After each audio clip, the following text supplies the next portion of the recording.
Hello everyone, it's me Abbu here. Welcome back to my channel. So আজকে আমরা কি নিয়ে কথা বলবো তোমরা অলরেডি থাম্বনেল পড়ে জেনে গেছো। অসুখ হলে যেমন আমরা এক এক ধরনের মেডিসিন খেয়ে থাকি, সেরকম আমাদের স্কিনে অনেক টাইপের প্রবলেম হলে আমরা এক এক ধরনের সিরাম ব্যবহার করে থাকি। একটি ধাপ ফলো করেই আমরা খুব সহজেই আমাদের স্কিনে ব্যবহৃত সিরামটাকে আরো ইফেক্টিভ আর আরো কার্যকরী করে তুলতে পারি, যেটা আমাদের স্কিনটাকে একটা রেডিয়েন্ট, হেলদি, গ্লোয়িং লুক দিতে সাহায্য করবে।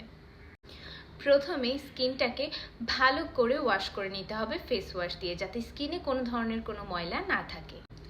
সেকেন্ডলি, স্কিনে তারপরে ভালো করে আইস ম্যাসাজ করে নিতে হবে। এটা আমাদের ব্লাড সার্কুলেশনটাকে আরও বাড়িয়ে দেয় আর সিরামটা অ্যাপ্লাই করার পরে ওইটাকে অ্যাবজর্ব হতে সাহায্য করে।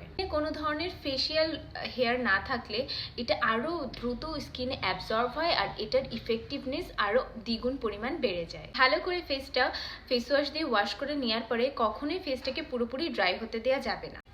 স্কিনটাকে ভালো করে ফেস ওয়াশ দিয়ে ধোয়ার পরে পানিটাকে একদম শুকিয়ে ফেলা যাবে না স্কিনে। এখানে এক এক ধরনের সিরামে এক এক রকমভাবে এটা ব্যবহার করতে হয়। যেমন কিছু কিছু সিরাম রিকোয়ারমেন্ট আছে যেগুলো হচ্ছে যে স্কিনটাকে একদম ড্রাই করে তারপরে ব্যবহার করতে হয় সিরামটা।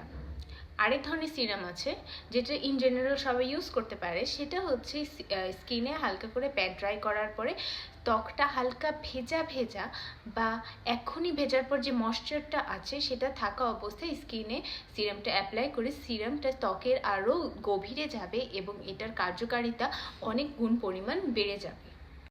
সিরামটা অ্যাপ্লাই করার পরে কিছুক্ষণ অপেক্ষা করতে হবে, 1 থেকে 2 মিনিট অপেক্ষা করার পরে যখন এটা ভালোভাবে স্কিনে অ্যাবজর্ব হয়ে যাবে, তারপরে একটা নিজের স্কিন টাইপ অনুযায়ী ময়শ্চারাইজার ব্যবহার করে সেই সিরামটাকে লক করে দিতে হবে সারা রাতের জন্য বা দিনের বেলার জন্য, যাতে সিরামটা কিছুক্ষণ পরে আমাদের পোর্সের থেকে বের হয়ে না যায়। একদম ঘুমোতে যাওয়ার আগে না, ঠিক ঘুমোতে যাওয়ার 1 থেকে 2 ঘন্টা আগে স্কিন কেয়ারটা করে নেওয়া বেটার। তাহলে স্কিন কেয়ার প্রোডাক্টগুলো বেডে বা বালিশের পিলো কভারে না লেগে যে এটা আমাদের স্কিনে সোক হয়ে যেতে সাহায্য করবে আর এটা অনেক বেশি ইফেক্টিভ রেজাল্ট দিবে। স্টেপ ফলো করে তোমরা খুব সহজেই নিজেদের প্রতিদিনের ব্যবহৃত সিরামটাকে খুব সহজে আরও বেশি নিজেদের বেনিফিশিয়াল আর নিজেদের স্কিনের জন্য কার্যকরী করে তুলতে পারো।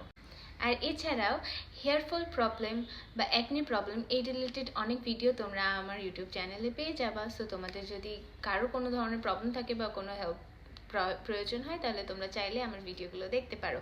আর খুব দ্রুত তোমরা অনেকেই আমার কাছে টিকটকে জানতে চেয়েছিলে যে আমার হেয়ার কাটের নাম কি। আমি আমার নিজের হেয়ার কাট নিজে করে থাকি। সো আমি খুব দ্রুত আমার হেয়ার কাটিংয়ের ভিডিওটা ইউটিউবে আপলোড করে দেবো, বিকজ আমার হেয়ার কাটের শেপটা রিসেন্টলি একটু বেড়ে গেছে। সো আমার মনে হয়েছে যে এটাকে আমার ট্রিম করা দরকার। সো এটুকুই। হোপফুলি তোমাদের এই ভিডিওটা অনেক হেল্প করবে। আর তোমরা নেক্সট কী টাইপের ভিডিও দেখতে চাও আমাকে প্লিজ কমেন্টে জানিও। ততক্ষণ তো বাই, আল্লাহ হাফেজ।